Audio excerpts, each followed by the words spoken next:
Hello friends, welcome back to my channel. कैसे हो आप सब लोग। वैसे तो आज कुछ मन नहीं था करने का, लेकिन सिलना तो पड़ेगा। कस्टमर का ब्लाउज़ लिया है, उसको पूरा तो करके देना ही पड़ेगा। मन नहीं रहता है ना, उसी दिन काम कुछ ज़्यादा करना पड़ता है। सिलूँ नहीं सिलूँ ये करते बैठी थी, तब तक जिसका ब्लाउज़ था उनका फ़ोन आ गया कि मेरा हुआ ब्लाउज़ या नहीं। तो फिर मैंने कहा कल आ जाइए, कट करके रखा है। तो फिर क्या था, आलस छोड़ दिया बाजू में और ले लिया सिलने के लिए। मन नहीं था, लेकिन फिर भी आज 2 ब्लाउज़ सिलना पड़ा। एक अस्तर वाला सिला और एक बिगर अस्तर वाला। दोनों भी एक ही के थे और सिंपल ही थे, राउंड नेक कटोरी ब्लाउज़। तो दोनों भी मैंने स्टिच कर लिए। एक का वीडियो बनाया है, एक का नहीं बनाया है। एक का वीडियो बनाने का ध्यान ही नहीं रहा, दूसरे का बना लिया, अस्तर वाले का बना लिया। बिगर अस्तर वाला जो सिला था उसका वीडियो नहीं बनाया है।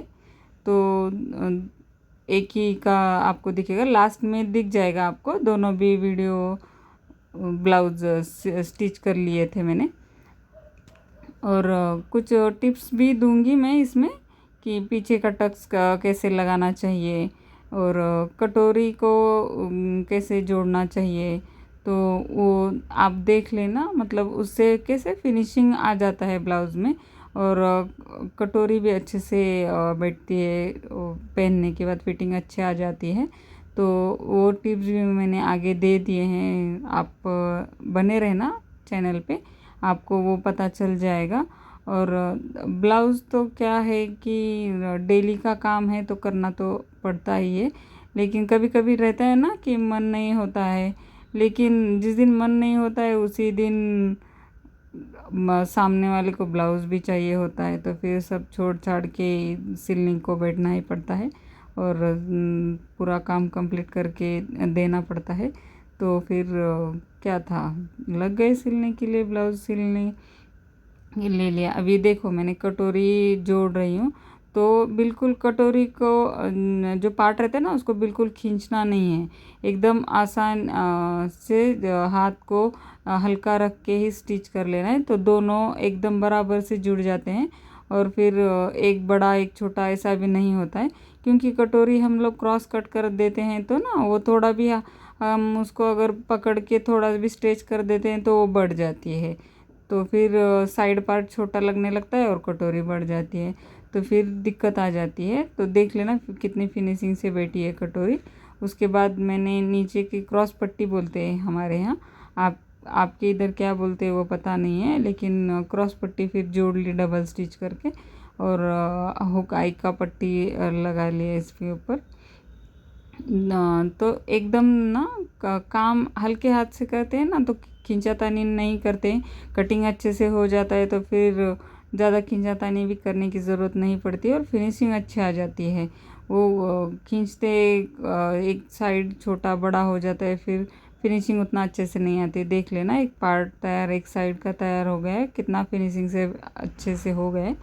और ये बैक पार्ट है, बैक पार्ट में भी आप जो पीछे का टक्स ले लेते हो ना, तो उसको भी ये 1.5 इंच का सिलाई मार्जिन है, उसको छोड़ के फिर टेप को रख के टेप को फोल्ड कर देना। जहाँ पे भी सेंटर आ जाता है वहाँ पे एक निशान लगा के कैंची से थोड़ा सा कट लगा देना, दोनों तरफ निशान आ जाएगा। और फिर कपड़े को अच्छे से फोल्ड करके नीचे साइड आधा इंच का मार्क कर लेना है। और हाइट में 5 या 5.5 इंच आप रख सकते हो हाइट में। तो उसका निशान लगा के और नीचे जो आधा इंच का निशान लगाया है उसके ऊपर आप सिलाई लगा लेना और डबल स्टिच कर देना। इससे अच्छा पक्का हो जाता है, वो सिलाई पक्की हो जाती है, तो फिर खुलने का डर वर नहीं रहता है। तो उसके बाद पूरा जो भी बचा हुआ ब्लाउज़ था वो स्टिच कर लिया मैंने। ये छोटे छोटे टिप्स रहते हैं, उसी से ही ब्लाउज़ में अच्छी फिनिशिंग आ जाती है, अच्छे बन जाते हैं। और हम ध्यान से करते हैं तो फिर बाद में दिक्कत कुछ नहीं आ जाती है, ज़्यादा प्रॉब्लम्स नहीं आते। वैसे तो ब्लाउज़ में कभी कभी कपड़े की वजह से भी दिक्कत आ जाती है, कभी कभी मेजरमेंट सही नहीं होता है सामने वाले का, जो फिटिंग के लिए ब्लाउज़ दिया होता है, उसकी वजह से भी कभी कभी कम ज़्यादा हो सकता है। लेकिन हम अगर छोटी छोटी बातों का ध्यान रखेंगे ना तो ब्लाउज़ अच्छे से बन जाते हैं, इतने बाद में दिक्कतें नहीं आती हैं। और कस्टमर भी फिर खुश हो जाते हैं अगर फिटिंग उनको अच्छी मिलती है तो।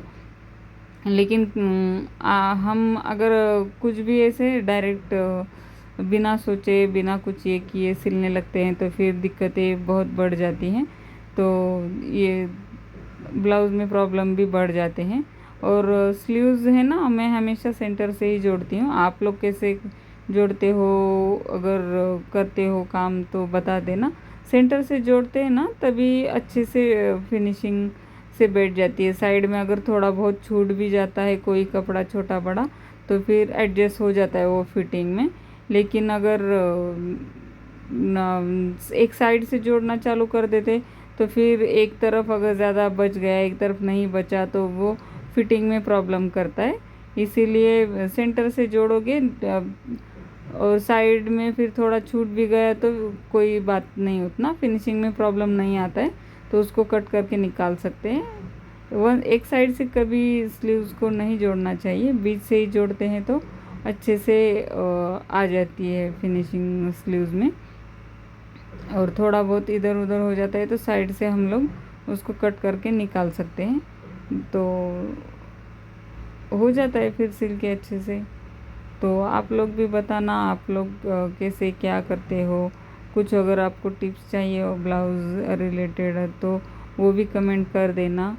और आपको मेरे चैनल पे मेरे वीडियोस कैसे लगते हैं वो भी कमेंट कर देना, लाइक कर देना, सब्सक्राइब कर देना और ऐसे ही सपोर्ट करते रहना। रोज़ रोज़ एक तो ब्लाउज़ तो रहते ही है सिलने के लिए, घर का सारा काम करके सिल लेते हैं। और वो ये भी है घर पे बैठे बैठे ही काम कर लेते हैं तो घर को भी संभाल लेते हैं, काम भी कर लेते हैं तो पैसे भी आते हैं ना। तो सिलाई का काम इसीलिए अच्छा लगता है कि कहीं जाने आने की दिक्कत नहीं है, घर पे ही बैठो अपना घर का काम करते करते सिलाई का भी काम हो जाता है। तो बाहर निकल के जाएंगे तो फिर घर का नहीं होता है। तो घर बैठे बैठे कमाने का ये अच्छा तरीका है। तो एक भी ब्लाउज़ दिन का सिल लेते हैं ना, तो एरिया वाइज डिपेंड है कि आप सिलाई कितनी है। लेकिन 150 से तो मुझे नहीं लगता कि कहीं कम होगा अस्तर वाला ब्लाउज़। तो 150 भी मान लो आप, तो अच्छा ही है। दिन का सब घर का काम करके रोज़ एक भी ब्लाउज़ सिल लेते हैं तो कम से कम खुद का खर्चा तो निकाल ही सकते हैं, ऐसी कोई बात नहीं है। हमारे इधर तो इतनी कम सिलाई है नहीं, लेकिन ऐसे ही मैं इन जनरल बोल रही हूँ। कम से कम 150 तो कोई भी ले ही लेगा, उससे कम में तो कोई नहीं सिलेगा। और आपके यहाँ सिलाई कितनी है प्लीज़ वो भी कमेंट कर देना। हमारे इधर तो अभी 350 450 ऐसी सिलाई ले लेते हैं अस्तर वाले ब्लाउज़ की। तो आपके यहाँ कैसे सिलाई है, कितनी है वो भी आप कमेंट कर देना। और आप कैसे लेते हो आप लोग सिलाई वो भी बता देना।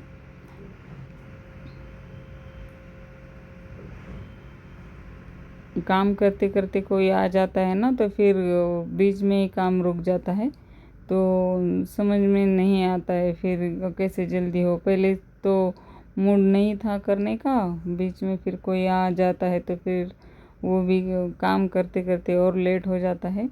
लेकिन हो चाहे जो भी हो, अभी उनको बोल दिया था कल आ जाइए, इसलिए आज कंप्लीट करना ज़रूरी भी था, इसलिए फिर कर लिए कंप्लीट ब्लाउज़। कोई उसमें ये नहीं है,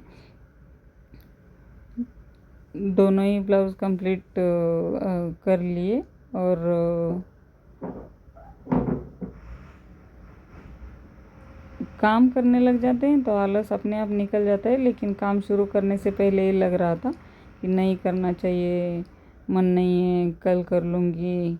लग गए एक बार तो फिर हो ही जाता है, कोई उसमें दिक्कत है नहीं वैसे, तो फिर टेंशन नहीं। चलो दिन तो दिन है, रोज़ का काम है, करना तो पड़ता है, ऐसे छोड़ भी नहीं सकते हैं। और आलस करके बैठेंगे तो बैठे ही रहेंगे। उससे अच्छा है कि आलस छोड़ के काम कर लें। देख लेना, दोनों भी ब्लाउज़ मैंने तैयार कर लिए थे। आलस करके बैठ जाती तो बैठ ही जाती, फ़ोन आया तो फिर उठ के कर लिया, तो हो ही गए दोनों भी ब्लाउज़। और वैसे भी मन में ही रहता है सब, आलस वलस छोड़ देते हैं तो काम हो ही जाता है।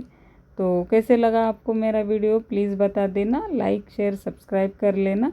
और रोज़ वीडियो में डालती हूँ, डालने की कोशिश तो कर ही रही हूँ रोज़।